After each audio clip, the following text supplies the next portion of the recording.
雙眼，穿越漫長的黑夜，想像有你在身邊，就像擁有全世界。也許我們已經忘了時間，距離很遙遠。答應我你一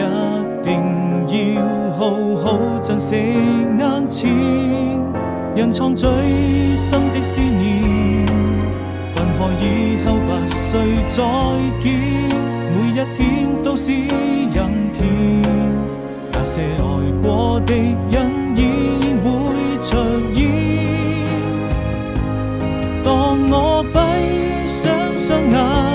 穿越漫長的黑夜，一直在我心裏面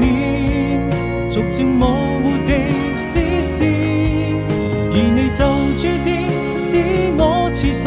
中最美的遇見，